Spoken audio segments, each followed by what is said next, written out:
అవ్యక్తమైనటువంటి స్వరూపమునందు పరబ్రహ్మం ఉండేది. అవ్యక్తమైన స్వరూపము నుండి పరబ్రహ్మము వ్యక్తమై చతుర్ముఖ బ్రహ్మగారు వచ్చారు. చతుర్ముఖ బ్రహ్మగారి యొక్క కొడుకు మరీచి, మరీచి యొక్క కుమారుడు కశ్యపుడు, ఆ కశ్యపుని యొక్క కుమారుడు సూర్యనారాయణమూర్తి, సూర్యభగవానుడు. ఆ సూర్యనారాయణమూర్తి యొక్క కొడుకు మనువు, ఆ మనువు యొక్క కొడుకు ఇక్ష్వాకు. ఆ ఇక్ష్వాకువే మొట్టమొదట అయోధ్యానగరాన్ని రాజధాని చేసుకుని పరిపాలన చేయడం ప్రారంభం చేశాడు. అక్కడ ప్రారంభమైంది వంశం అన్నాడు. అని ఆ ఇక్ష్వాకువు యొక్క కొడుకు కుక్షి, ఆ కుక్షి యొక్క కుమారుడు వికుక్షి, ఆ వికుక్షి యొక్క కుమారుడు బాణుడు, బాణుని యొక్క కుమారుడు అనరణ్యుడు, ఆ అనరణ్యుని యొక్క కుమారుడు పృథువు, ఆ పృథువు యొక్క కుమారుడు త్రిశంకువు, ఆ త్రిశంకువు యొక్క కుమారుడు దుందుమారుడు, దుందుమారుని యొక్క కుమారుడు మాంధాత, మాంధాత యొక్క కుమారుడు సుసంధి, ఆ సుసంధి యొక్క కుమారుడు ధ్రువసంధి, ప్రసేనజిత్ అని ఇద్దరు కుమారులు.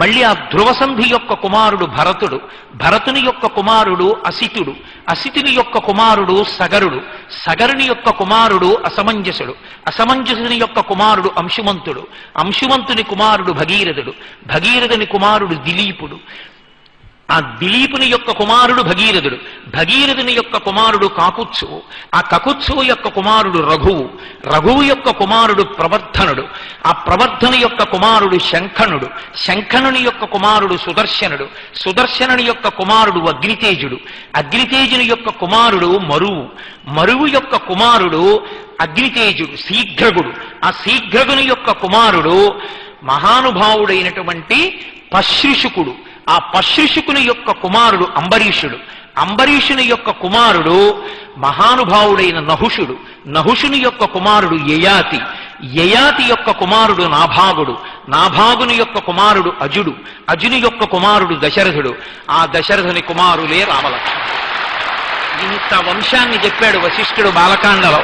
ఇంత వంశం చెప్పి ఇంకా నేను సమయం సరిపోదని విడిచిపెట్టేస్తున్నాను. ఇందులో ఒక్కొక్క మహారాజు యొక్క గొప్పతనాన్ని చెప్పాడు. చెప్పి ఒక్కొక్కరు ఎంత గొప్పవాళ్ళో, ఎన్నెన్ని గొప్ప పనులు చేశారో అటువంటి వంశం. అటువంటి వంశంలో దశరథ మహారాజు గారి యొక్క కుమారుడు రామలక్ష్మణులు. వీళ్ళిద్దరికే విశ్వామిత్రుడు ఇక్కడికి యజ్ఞం చూడడం కోసం తీసుకొచ్చాడు. అందులో రామచంద్రమూర్తికే మీ అమ్మాయిని సీతమ్మనివ్వాలని నిర్ణయం చేస్తున్నాం, ఉభయ వంశాలు సరిపోతాయి, మా వైపు నుంచి ఇది చరిత్ర అన్నాడు. శతానందుడు జనక మహారాజు గారి యొక్క వంశాన్ని చెప్పడం ప్రారంభించాడు. మిమి, ఆ మిమి యొక్క కుమారుడు, ఆ నిమి యొక్క కుమారుడు ఆ మిథిలా నగరాన్నంతటినీ నిర్మాణం చేసినటువంటి మిథి అనబడేటటువంటి చక్రవర్తి. ఆ మిథి యొక్క కుమారుడు ఈ ఉపరివసువు, ఆ వసువు యొక్క కుమారుడు సుకేతువు, సుకేతుని యొక్క కుమారుడు నందివర్ధనుడు, నందివర్ధనుడి యొక్క కుమారుడు బృహద్రథుడు, బృహద్రథుని యొక్క కుమారుడు దేవరాతుడు. అలా వంశాన్ని తీసుకొచ్చి ఆఖరికి మహానుభావుడైనటువంటి ఆ మహారోముడు, మహారోముని కుమారుడు స్వర్ణరోముడు, స్వర్ణరోముని కుమారుడు హ్రస్వరోముడు, హ్రస్వరోముని కుమారుడు జనకుడు, ఆ జనకుని యొక్క తమ్ముడు కుశధ్వజుడు, ఆ జనకుడు కుశధ్వజుడు, జనకుని యొక్క కుమార్తె సీత, ఆయన యొక్క వేరొక కుమార్తె మాండవి, ఆ లక్ష్మణుని యొక్క ఇల్లాలు. అలాగే అవతల పక్కన ఆయన యొక్క తమ్ముడైనటువంటి కుశధ్వజుని యొక్క కుమారులు మాండవి, శృతకీర్తి అని నిర్ణయం చేస్తే అప్పుడు వశిష్ఠ మహర్షి ఒక ప్రతిపాదన చేశారు. జనక మహారాజు గారి యొక్క కుమారులైనటువంటి ఈ జనక మహారాజు గారి యొక్క కుమార్తెలైనటువంటి వాళ్ళు ఇద్దరినీ కూడా దశరథ మహారాజు గారి యొక్క కుమారులైనటువంటి రామలక్ష్మణులకిచ్చి వివాహం చేద్దామని.